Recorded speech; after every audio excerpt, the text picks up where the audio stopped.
Good evening. It's now 6 p.m. and the regular session of the Planning Commission of the City of Lancaster will come to order. Tonight, our invocator is Joanna Di Giovanni, or Giovanna, I guess, I'm sorry. And you'll offer the invocation, and after that, Commissioner Cook will lead us in the pledge. So if you'd all please stand. Just a word of introduction, as Baha'i prayers are a little different from the standard. We do not say amen at the end, so don't keep waiting for it. It won't happen. What I will say is the name of the revealer from God of this particular prayer. We do not write our own prayers. We read prayers that were revealed to us from God. And this is a Baha'i prayer for mankind. O thou compassionate Lord, thou who art generous and able, we are servants of thine, sheltered beneath the providence. Cast thy glance of favor upon us. Give light to our eyes, hearing to our ears, and understanding and love to our hearts. Render our souls joyous and happy through thy glad tidings. O Lord, point out to us the pathway of thy kingdom, and resuscitate all of us through the breaths of the Holy Spirit. Bestow upon us life everlasting and confer upon us never-ending honor. Unify mankind and illumine the world of humanity. May we all follow thy pathway, long for thy good pleasure, and seek the mysteries of thy kingdom. O God, unite us and connect our hearts with thy indissoluble bond. Verily, thou art the giver, thou art the kind one, and thou art the Almighty. Abdu'l-Baha.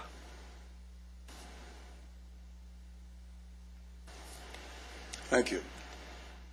Please join with me for the flag salute. Ready, begin. I pledge allegiance to the flag of the United States of America and to the republic for which it stands, one nation under God, indivisible, with liberty and justice for all. Thank you. May I have the roll call, please? Commissioners Diana Cook, Present. Cassandra Harvey, Present. Raj Mali, Here. Sandy Smith, Here. Fabian Terrashano, Here. Vice Chair Randy Hall, Here. Chairman James Bose. Here. We have a quorum. Thank you. Public business from the floor. If an individual is unable to stay through the entire meeting due to extenuating circumstances, a total of 10 minutes is offered at this time, so input may be given regarding agenda items. Individual speakers would be limited to 2 minutes each for early speakers. Do we have any early speakers? No, Mr. Chairman. All right, thank you. Any person then who would like to address the Planning Commission on any agendized item is requested to complete a speaker's card for the recording secretary and identify the agenda item you'd like to discuss. Each person will be given an opportunity to address the Commission at the time the item is discussed by the Commission. Speaker cards are available at the rear of the chambers and to your right, our left, next to Deputy City Attorney Mr. Adams. We have two action items. The first is on our consent calendar, which is the approval of the minutes of the regular meeting of May 20th, 2013. May I have a motion, please? I move that we approve the minutes from the regular meeting of May 20th, 2013. Second. Thank you. Second, somebody?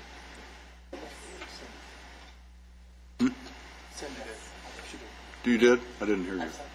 You are? You don't have your microphone Second. on. That's why you're quiet. Thank you. All right. Any questions, comments? Please vote.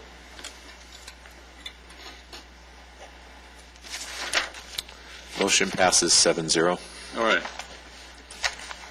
The action item we have to consider is a new public hearing.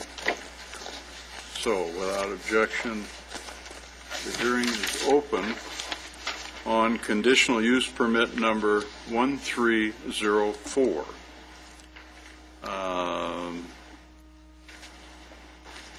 Tonight, let's see, the applicant is Gerardo Romero, is it? And it's a conditional use permit to allow a nightclub, including the on-sale sales of beer and wine. Christopher is going to present to us, I believe, tonight. And why don't you go ahead and give us a brief staff report then, please. Good evening, Chair Vos and Commissioners. I have before you tonight conditional use permit 13-04, request for alcohol license type 42, beer and wine, for nightclub located at 44950 Valley Central Way, Suite 104, and a request for a waiver for a separation distance requirement. The space the applicant is proposing to occupy has been operated as a nightclub under different ownership since 2004. The applicant indicates that security will be provided by Kelslow Investigative Group. An identification check would be conducted at the entrance. The applicant is also conditioned to provide one security guard for each entrance and exit, one security guard to patrol the outside area, and one security guard per each 50 people inside the building. The applicant is also conditioned to prevent guests from entering and exiting the venue and from loitering in the parking lot and surrounding properties. In terms of the separation distance requirement, the ordinance established distance requirements between certain types of alcohol sellers and uses identified as sensitive uses. This provision is to deal with potential negative effects on adjacent areas. The alcohol ordinance contains provision to allow for a waiver of the normal distance requirements. The waiver provision requires that two findings be made. First, that the alcohol beverage establishment would serve a community need, and second, that the approved waiver is not expected to create an adverse effect on adjacent property uses or residents. The site is located within 300 feet north of a church. The nightclub would not be open during the normal business hours of the church, and the city also did receive from a letter from the church indicating that there was no objection to the nightclub. Currently, the Lancaster Marketplace no longer contains any other live entertainment or primary alcohol establishments. The Sheriff's Department was not opposed to the issuance of the conditional use permit based on a conducted investigation and the applicant's agreement to the added conditions. Staff feels that the proposed nightclub with the conditions of approval would ensure that the project does not adversely impact neighboring businesses. Staff believes that the applicant's proposal would provide the city with a nightclub that currently has limited availability. Staff is recommending approval of the proposed alcohol use and nightclub because the site has continuously operated as a nightclub since 2004 with minimal issues. It meets a community need, and the conditions of approval have been included, which would ensure that the safety and general welfare of the surrounding area would be maintained. And that concludes my presentation. Staff is available for any questions. Thank you. For the record, the Commission received this last week and prior to the meeting an additional condition, number 25, that was discussed in our staff briefing last Monday. Just so the public understands, this commission meets generally 1 week in advance of the regular meeting, and it is a public meeting, it is an open meeting. However, we do not deliberate. We gather input from staff relative to our agenda item. At any rate, one of the commissioners had raised an issue relative to indemnification, and condition 25 was added. I noticed from the additionally, we were provided with other information, including statistics on Part 1 crime from 2004 to present in that general vicinity, in that shopping center area, actually, and at the request of one of the members, and other information as well.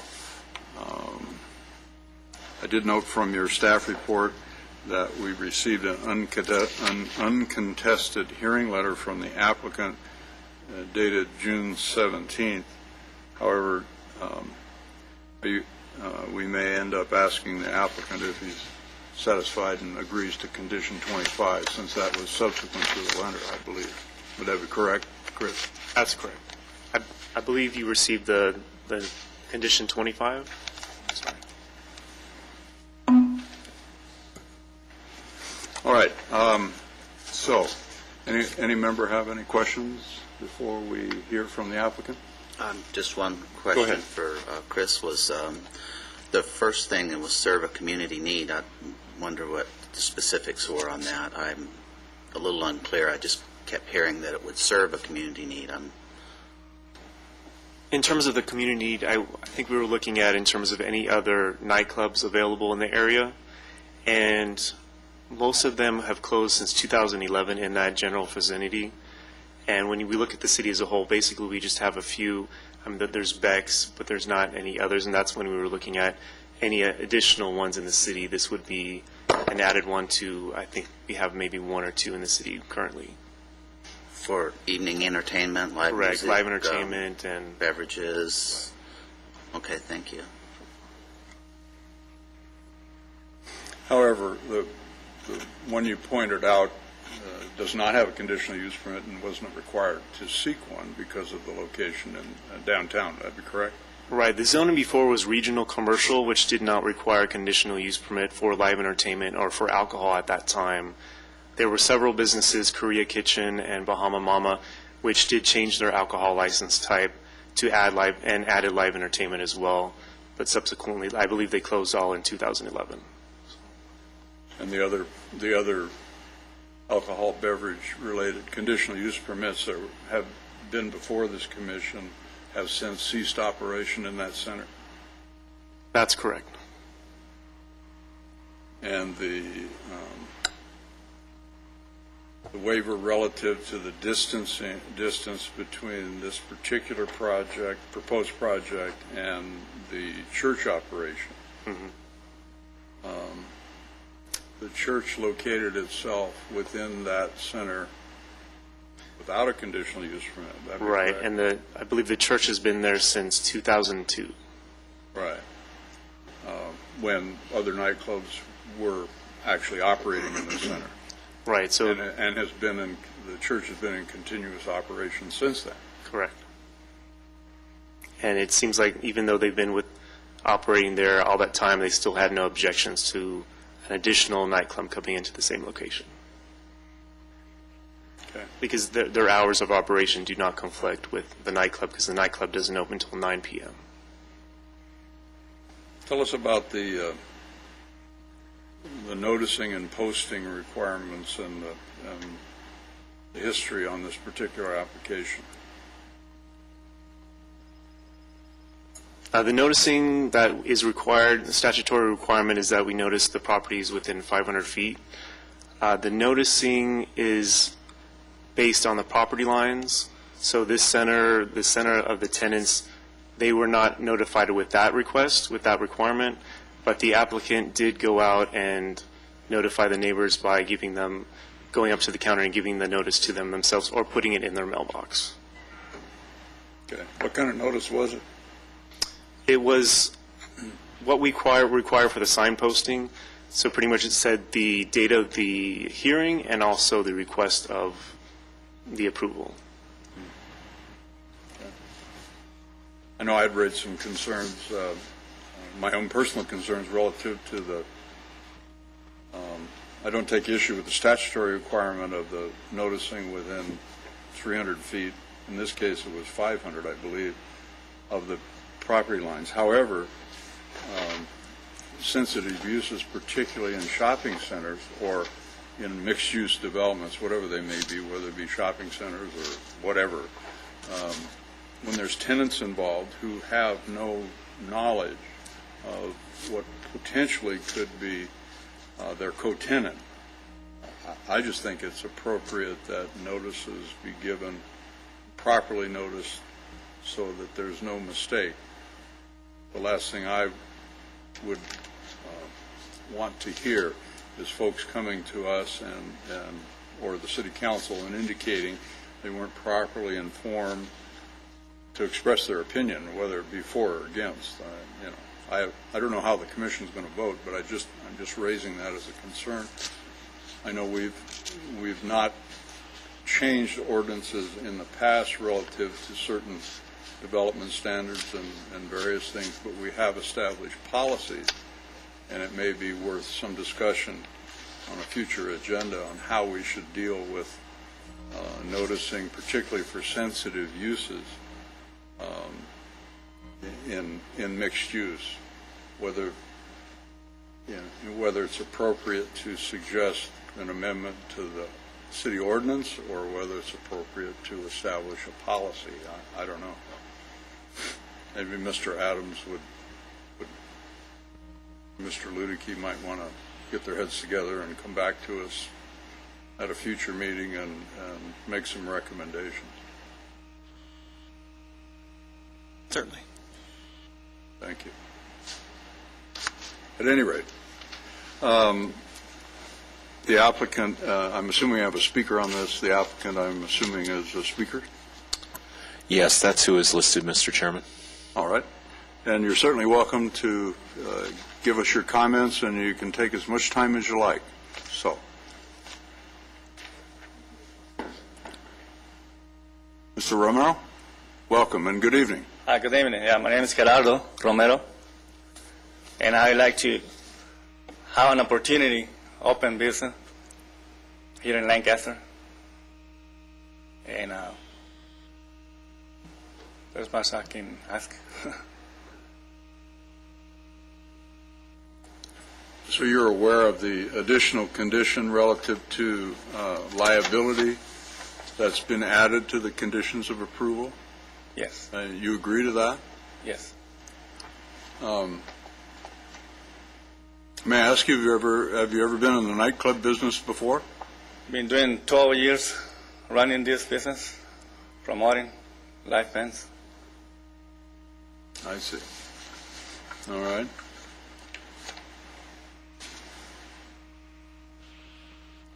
Anyone else? There was some discussion in the last Monday's meeting what the name of your club meant. I was wondering if you could let us in on that. How to pronounce it, what it means. Yeah, El Terre. El Terre. El Terre. T-E-R-R-E, Terre. Terre nightclub, yeah. And what does it mean? That's Mexico known words, like somebody else said, hey, where are you going? I'm going to a Terre. It's going to home. To Going home. to a nice place. Thank you. Okay. Anyone else? You've been in nightclub business for 12 years, you stated. Where's you have other locations? Well, You're currently operating? I'm a self-employed promoter and bringing live band in different places. Los Angeles, here, by San Fernando, even here, yeah. Thank you. So it's not nightclub management, it's more promoting bands? Do I understand that correctly? Say it again? Do you have a background in nightclub management, or is it mainly promoting bands? Oh, promoting? Yeah, management. Okay, thank you. Is it clear to you that the restriction on use does not allow you or the operator, the owner, to lease the facility out or to allow an operation other than your own personal operation? You understand that? I understand. Okay. Thank you. Just want to be clear. All right. Yeah. We had asked for statistics on Part 1 crime in that area, which we've received. Part 1 crime is serious crime, things like assault with a deadly weapon or attempted murder or robbery, aggravated assault, those kinds of crimes, and we're concerned about those. And the statistics that we have over the last 9 years don't seem to be too serious. I mean, there are some, certainly. However, there were less than I thought there would be. So if this project is approved, we would encourage you to make sure that Kelso Security and you yourself make darn sure that we have a safe operation there and a safe place for folks to shop and continue there, all right? All right. It's very important to us. One of the conditions, I think one of the members had talked about, and I'm not clear on this, and I'll have to ask them, relative to how soon after you open, we will want to re-review the case and just see how successful you are and if there's any problems. So the director has that authority, and we would want to listen to you on your success or problems. Hopefully it's successful. We want it. We want it. Quieren saber si usted entiende completamente las preguntas. Oh, Necesita sí. ayuda. No, está bien. ¿Está bien? Sí. Ok. Gracias. Does the boss want to say anything? No? Nada. Sí, sí. All right. Oh, fine. I thought you might. But you're welcome to speak with us, certainly. I'm the person who prepared the CUP information and the plans. Get- She just want to be sure that he understands 100% all the questions, in order for you to have a full answer for every question. we The only concern. we want to be sure as well. Okay. Yes, if you guys have any more questions, I'm able to answer. All right, help very you good. to answer Thank the you. questions. Thank you. Okay. Chairman Bose, I have... Go ahead. The condition number 24, it talks about reserving right to periodically review the operation for potential problems. Normally, we would have a date, like 6 months, but this was left open, so it could be reviewed repeatedly. And that process means that if the crime rates that go up, or there's problems in the parking lot or something like that, the city will want to review with you that, and there may be other conditions that would come up, or the conditional use permit could be revoked. So that would be very critical that you understand about the crime rate, and that's why Chairman Bose was pointing out the security requirement. I turned down the opportunity to put a condition in for 6 months because I thought condition 24 left it sufficiently open to allow the review process to be kind of continuous. As long as there's no issues with crime and stuff like that, calls to the sheriff. And we're worried because in a nightclub scene there's passions that arise, there's alcohol that lowers the inhibitions, and in the past we've had issues with nightclub activities that have caused the conditional use permits to be revoked. So we wanted to make sure that you understood that 24 was kind of an open-ended thing to make sure that you made that security active and alert, and you didn't take any kind. Okay, so that's Yeah, statement. thank you. Entiende Sí. la 24, Sí. ustedes tienen el derecho de revisar las condiciones. Yeah, thank you. Well, we don't want problems. No, no one does, I'm sure.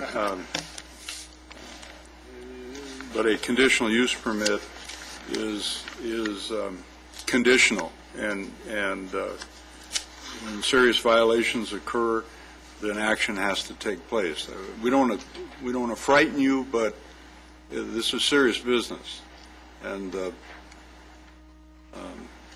I won't call it what I typically call the nightclub business, but it's a challenging business, and you've been around it for a long time, and you understand what happens. So personally, I'm very sensitive to it, and I think all of my fellow commissioners are as well. So, at any rate, all right. Anyone else have any questions or comments?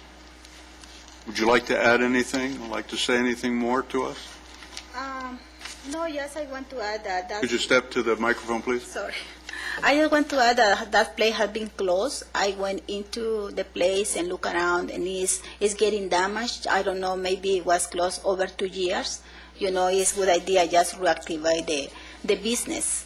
And I don't know if you have the opportunity to see around that place. A lot of suites that are closed, And I think that open that business is going to help not just it's going to help also the business around, That's the only concern that I have now.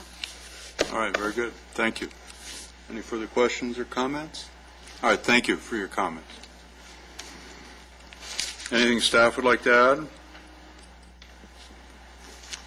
add? Nothing further. All right, thank you. All right, then, without objection, we'll close the public hearing, and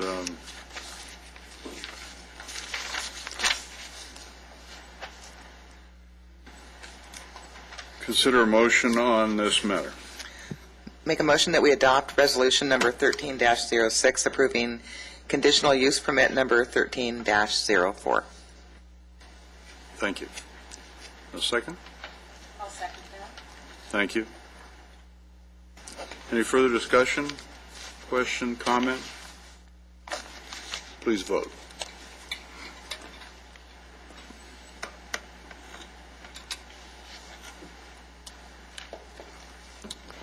Motion passes 7-0.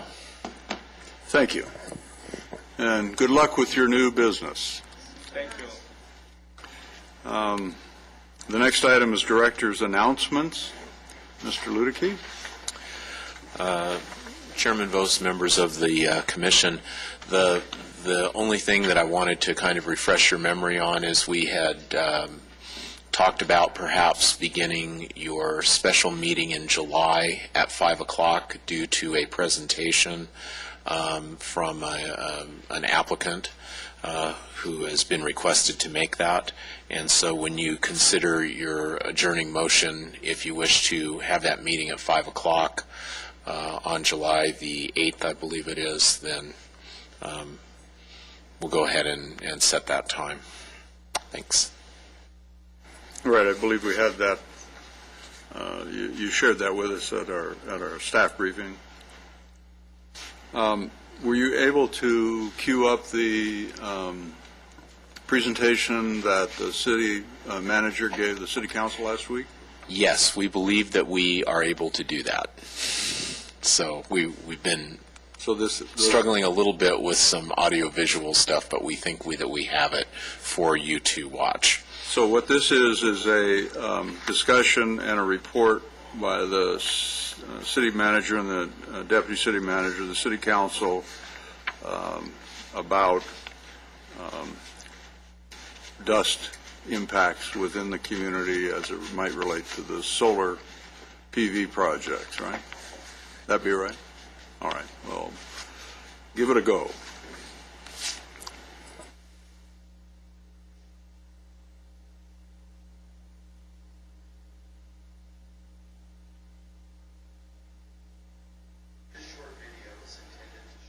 Solar projects in Lancaster and their various stages of development. As you can see on the map, green represents an active solar field. This is the west side of Lancaster.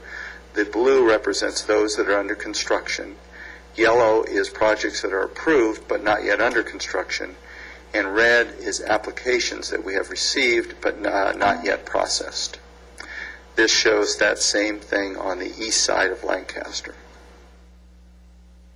The site depicted here is the Lancaster Boulevard and 40th Street East. This is a project that was regularly monitored and required and currently under construction. As you'll see, it's required, a number of different requirements are placed on this property. One is watering is the main and highest priority, is that the water continually watered so the dust is mitigated. In addition, there are requirements for wind screening, fencing, as well as erosion controls. This project is Avenue K8 and 40th Street East. As you can see, another mitigation measure is the wind screen of the wind fence, the short black fence there. That'll assist in keeping the wind down as well as protecting from erosion. Not only is there watering required on this site as well, there is erosion control mechanisms to assure that the facility doesn't leave dirt in the street, as well as that it doesn't leave dust in the air. This site under construction is Avenue H12 and 80th Street West. As you can see, the same mitigation measures are applied at this facility as well as the other facilities. Not only constant watering to keep the dust down, but also watering the mounds for removal and backfilling of the trenches, and the wind screening that you'll see in the back. The project here is Avenue K8 and 90th Street West. This project is completely constructed. It is just awaiting Edison interconnection. As you can see, some of the gravel that has been added on the thoroughfares and pathways reduce ongoing blowing dust, as well as the remediation and landscaping that's required to be placed for a long-term impact and long-term wind mitigation. This is, again, example of an operational solar facility. As you can see at Avenue H and 100th Street West, there's landscaping that is required, gravel to mitigate any dust from the vehicles traveling in the area, as well as fencing and control gates and access points. Here we have an approved site at Avenue H and 80th Street West that is not under construction. During construction, some amount of dust is inevitable during construction, grading, etc. But it's very important that in the city of Lancaster, we make sure that the land is not disturbed prior to construction. Here you see native vegetation at this site, a little bit dry because of the lack of rain, but it is not a graded site.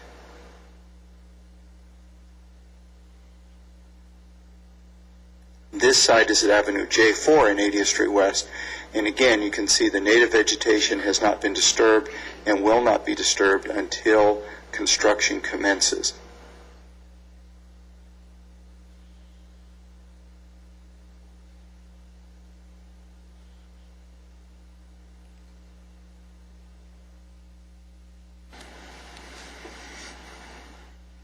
No, thank you.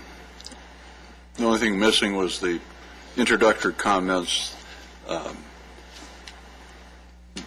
which I'd encourage members to listen to if they have an opportunity to go online and hear Mr. Bouziguian's comments prior to the actual presentation. Yes, I think that would be important. And of course, as you are all aware as commission members and members of the community, there are concerns that are being raised in terms of erosion, dust, and the role that the development of alternative energy projects may play in that. And I'm not going to speak for what the city manager said. I would encourage you to look at his remarks for yourself. Essentially, though, the amount of development that we have relative to alternative energy on our west side is not in and of itself the major cause of some of the rather significant dust and windstorm events that we've had. So, very good. I think one of the comments that Mr. Bouziguian made, maybe I don't want to quote him, but it sounded like some of the dust is unavoidable, and that's the reality of where we live, in my opinion, at any rate. Some of the erosion control measures that were pointed out, the sweeping requirements, the silt fence, the bagging, whatever methodology, depending on the topography of the ground, are requirements of multiple agencies, not the least of which is our City Department of Public Works. One thing I noted from his comments, which were not included in the clip, was the possibility of using various kinds of mulch as a soil stabilizer beyond the typical chemical treatment that is used in the industry for soil stabilization, which are standard conditions that this commission imposes on most any development where soil disturbance is prevalent. I'd be interested to hear how that's working or how it's going. Putting aggregate down is one method, but it would seem like the mulch opportunity is potentially less expensive and easier to manage. Maybe I'm Pollyannish, but it would seem to me that it would be a lot less cumbersome and easier to drive on if you were putting it down on the access roads and that. What do you think, Ms. Cantrell? I think like a green waste type of material, I do know that we can get some of that material actually for free from some waste management, and I believe the city of LA as well. So yeah, that is a cheaper alternative, and I believe it's as effective probably as the gravel. Mm-hmm. I'm not sure why the other two solar facilities chose the gravel over a green type of material, but I do know it is an effective use of the material.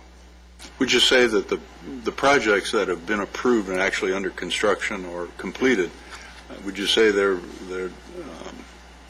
really trying to conform to the requirements that we've imposed and doing a pretty good job, or are some of them slipping?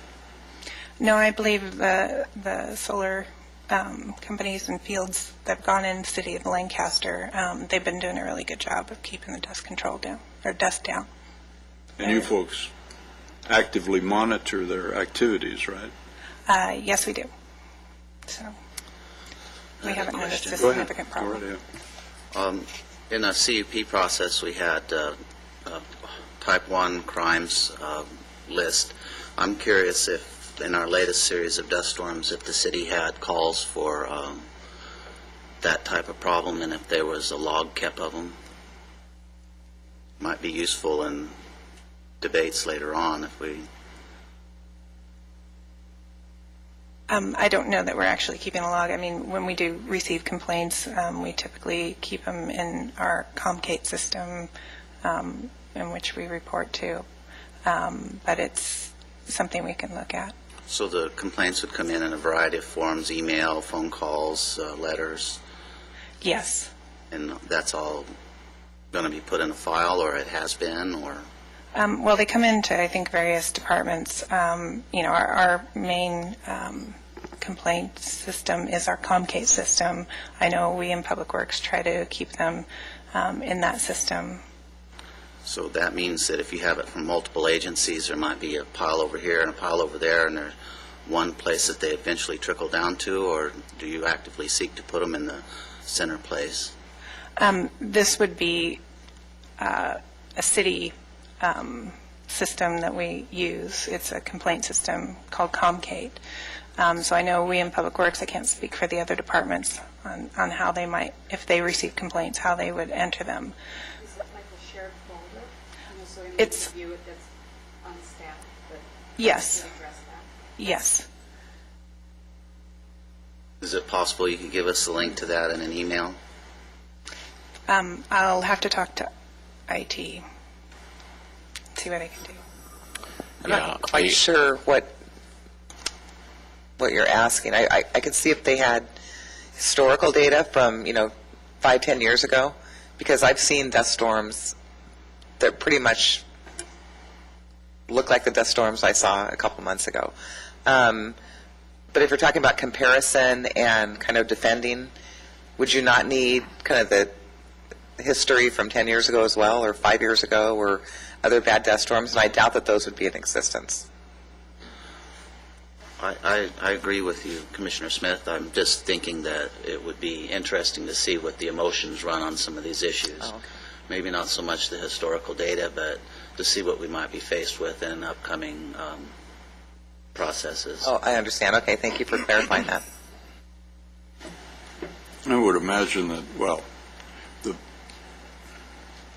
the regulatory agency relative to fugitive dust, if you will, and activities, construction activities that are conditional use permits would ultimately filter back to us. That's an interesting word, filter. Never mind. I'm sorry. Digress. However, there are other agencies here locally who also have regulatory authority, which is the Antelope Valley Air Quality Management District, and my guess is they've got some statistics, whether it be from their own experience or their predecessors, South Coast, and that information may be readily available without moving too many mountains. But it's not just the grading activity with any construction project, no matter in these particular cases. I mean, the structures are piled pile-driven. However, the electrical is undergrounded, the cabling and connectivity, and there is some excavation involving building concrete pads to put the switchgear on, right? So, I mean, there's this type of activity to develop the PV projects is not dissimilar to most any other footing and foundation typical undergrounding of most any kind of construction project, whether it be residential or commercial or industrial. If anything, it seems it's more limited, actually, and depending on its size, can happen in a relatively short period of time compared to a long-term residential project or a industrial project or something like that. I don't know. It will, it's a challenge, obviously. I think, as I pointed out last meeting, I think it was, about other agencies, trying to evaluate impacts and to limit, for instance, grading activities. Well, we all think we live on flat ground, but our flat ground has a 5% gradient to it, and it looks flat. Some of these projects are on the upper slopes of the West Valley. So, in and of themselves, it does require soil to be moved. It just does, just like any other project. So I think if you have to be very careful of imposing conditions where no grading, well, you can do that, but it will in effect stop those types of projects from being developed. At least from my chair, that's not my intent. So anyway, I've said enough. I have a question about the MAP Act. The legislature a couple years ago adopted legislation to extend the maps for 24 months. Are we aware of any further legislative activity to extend them beyond the 2014 timeframe? There is a piece of legislation pending in the legislature. I'm not quite sure right now of its status, but it looks to also grant an additional 24-month extension in its present form, with some additional discretionary ability on the part of local agencies to consider denial of those extensions for maps that I believe were approved prior to the year 2000, I think is the latest language that I've seen. So we are watching and monitoring, and if the legislature kind of follows true to form, we would expect that if they adopt this legislation, it would happen sometime in July. That's their typical time to do it. So could you share with us the bill numbers and the sponsor when you get a chance? Yes, we'll go ahead and send you and a link. Actually, the League of California Cities keeps a pretty good bill search website that you can check on status. Thanks. Very good. Yeah, when you read the government code on the MAP Act, one would assume that it extends maps that were active prior to December 2014, 24 months. But another interpretation says they expire at the end of December 2014. So I don't know what the answer is, but somebody does. At any rate, we have, but there are certainly a considerable number of active maps and units, tentative track maps in this city. Thousands, right? Thousands of units. Pardon? Tens of thousands, yes. So, all right, thank you. All right, do we have anything further on director's announcements? Commission agenda? No. Nope. All right. Since there's no public to address us tonight, we can forego the announcement of public business from the floor, but if there was somebody here to speak, they certainly would have an opportunity to share with us. But since they're not, they won't, right? All right, then. Anything further from the members? Nope. All right. Do we move to adjourn to the next meeting on the 8th at 5 p.m.? Right, yeah. We would adjourn to the meeting, special meeting for the agenda review Monday, July 8th 2013 at 5 p.m. here in the Planning Conference Room at City Hall. Thank you.